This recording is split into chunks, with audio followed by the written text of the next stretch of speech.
Hello আসসালামু আলাইকুম everyone. আশা করি সবাই অনেক বেশি ভালো আছো। তোমাদের দোয়া এবং ভালোবাসাতে আমিও বেশ ভালো আছি, সুস্থ আছি। নতুন দিনে নতুন একটি ব্লগ ভিডিওতে তোমাদের সবাইকে ওয়েলকাম করছি। আর ভিডিওর ফার্স্টেই তোমরা আমার এত সুন্দর একটা হাসি দেখে নিশ্চয়ই বুঝতে পারতেছো যে আমি কতটা ভালো আছি। তো ভালো আছি খারাপ আছি এটা কোনো ব্যাপার না, জীবনে হাসি খুশি থাকতে পারলেই এটা হচ্ছে সবচেয়ে ভালো একটা দিক। তো যাই হোক, আল্লাহ আমার মুখে সবসময় হাসি রেখেছে, এটাই সবচেয়ে বড় বিষয়।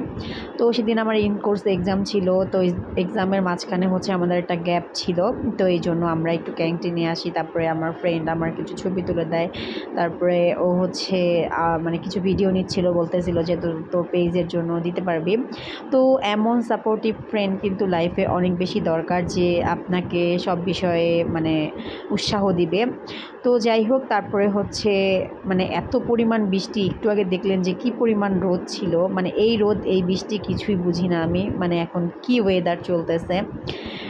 তো যাই হোক, তারপরে এখানে একটু পুকুর পাড়ে দেখতে পারলাম যে হাঁসটা বারবার খালি উঠে আসতেছে। তো ওর মনে হয়, তো আমার ফ্রেন্ডরা বলতেছে ওর মনে হয় শীত লাগতেছে, ঠান্ডা লাগতেছে। তা আমি বলি না, ঠান্ডা লাগুক ওর, শীত লাগুক, যাই লাগুক না কেন, ও পানিতেই থাকবে, বারবার কেন উঠবে। তো তারপরে এখানে বাসায় চলে আসছি। আর এখানে দেখো আমার কুটুস পাখি কী সুন্দর বলতেছে, সে আমাকে বলতেছে মা আমি বিয়ে করব। তো তোমাদের যদি ভয়েসটা শুনতে পারতাম তাহলে তোমরা শুনতে পারতা। তো আসলে কপিরাইটের জন্য আমি ভয়েসটা আর কি সাইলেন্ট করে দিয়েছি।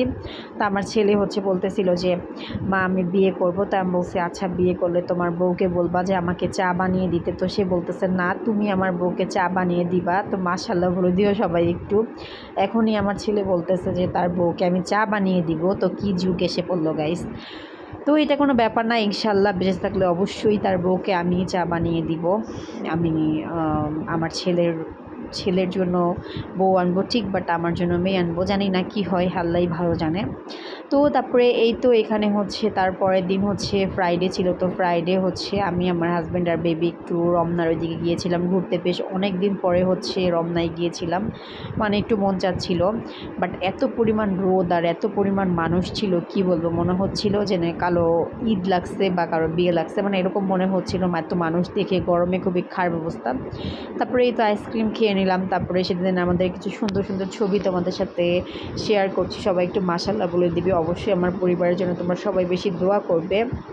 আসলে সেদিন কোনো ভিডিও ক্লিপস কিছুই আমি নিতে পারিনি, কারণ এত গরম ছিল। আর এসেই তো আমাদের যে একটা খারাপ অবস্থা, বাসায় এসে আমাদের তিনজনেরই জ্বর ঠান্ডা, খুবই খারাপ অবস্থা হয়ে গিয়েছিল। বাট দিনটা অনেক বেশি সুন্দর ছিল, আর পরিবারের সাথে আসলে সুন্দর মোমেন্টগুলো এগুলাই একদিন স্মৃতি হয়ে থাকবে। তো এই ছিল আমার আজকে ছোট্টখাটো video. Thanks for watching everyone.